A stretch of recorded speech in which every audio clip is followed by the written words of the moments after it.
The full moon began to rise, and it was only one more night left until Halloween. They would have to dress in Halloween costumes just to dance and scare all the monsters away. She was going to dress up as a ghost, while Anastasia dressed as a witch, and Harold will dress as Frankenstein. Vampire, vampire, kill the vampire, run in yonder.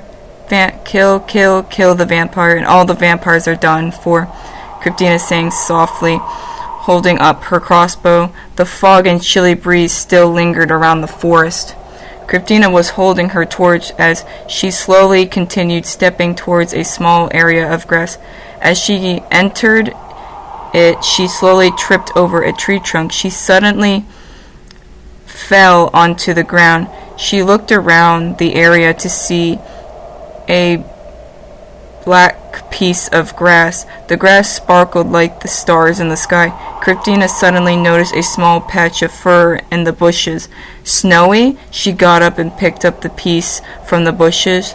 Kryptina was about to continue searching for her lynx until a small shadow came flying out of the bushes and jumped her. Ah! Kryptina cried, falling onto the ground. She looked to see it was only her lynx, Snowy. She felt relieved to see she was all right. Snowy, I'm so glad you're not hurt. She petted her lynx. She then suddenly noticed Snowy's wound from her shoulder was nowhere to be seen. How did they heal your shoulder? Kryptina lifted a brow. She then hugged Snowy. It was that little vampire boy, wasn't it? I thought he was going to suck all the blood out of you. She petted Snowy again and continued to feel relief until all of a sudden she heard the bushes ruffling. Kryptina's eyes widened with fear, and she quickly set her torch into her bag, and she took out her crossbow and wooden stake when she noticed a vampire bat approaching her. She quickly loaded her weapon. Stay back! I'll shoot! Kryptina slowly stepped back. Snowy suddenly began to jump her, trying to bat the wooden stake off her crossbow.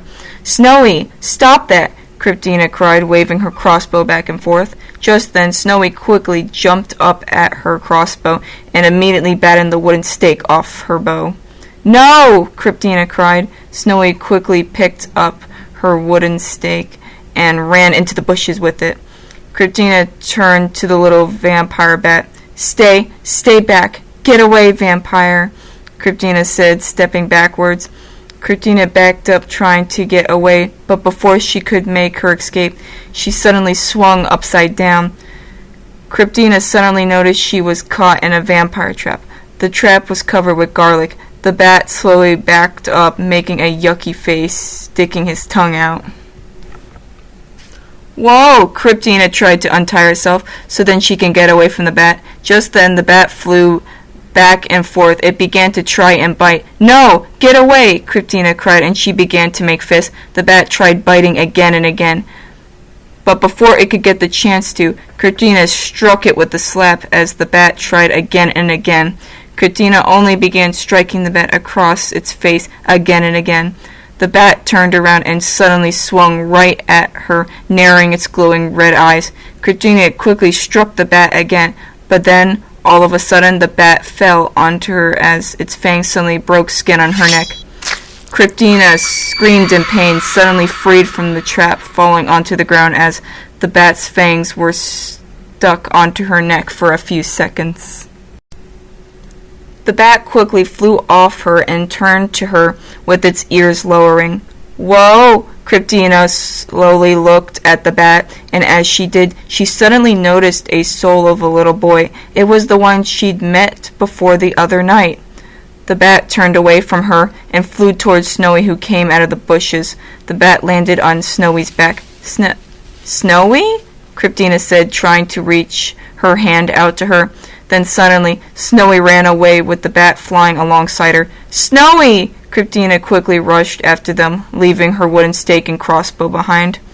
Kryptina rushed to see large vines and a carriage on the side. She looked to the left and to the right, wondering where they have gone. She was about to exit, seeing they were nowhere to be found, but before she did, she turned back to notice a small chunk of white fur was caught in one of the vines. As Kryptina slowly approached it, she suddenly noticed red magic coming from her neck.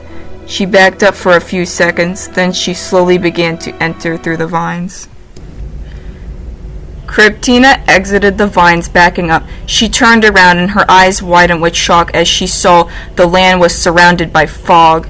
There was a graveyard with ghosts lingering around it. It had a sharp black fence. There was a small bloody lake with piranhas jumping in it. There was a net to play ball with. The net was made out of spiderweb. At the top of a very large hill near a group of mountains was a large, dark and spooky castle. There was bats flying in and out of it. Kryptina looked up at the bridge that led to the dark and spooky looking castle. Kryptina climbed up the hill and slowly stepped onto the bridge. Kryptina felt a cold chill in the air, as if a ghost went right through her. She began to feel her heart pounding faster and faster as she entered inside the castle. The castle felt more chilly, and the fog got even thicker as she entered inside. She felt as if she was surrounded by a group of vicious werewolves.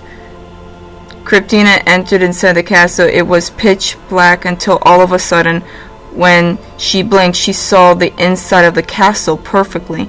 She couldn't understand why she was able to see so well in the dark. Whenever it was dark outside or inside, she was only able to see 3 feet in front of her. She saw there was candles that weren't lit up. There was spiderwebs in the corners of some of the hallways. It looked as if the hallway was so long it went on forever. Kryptina suddenly felt spooked when she saw her link Snowy jump onto her shoulder. Ah! Kryptina covered her mouth, hoping no vampires would find her. Just then, she heard a voice of one of the vampires. She slowly peeked to see who it was, and she felt like she couldn't move at all. She suddenly saw it was the little vampire boy with his friends. "You can come out now. I can smell a human from miles away. You stink." Kryptina was shaken. What was she gonna do now, and how will she get out of this?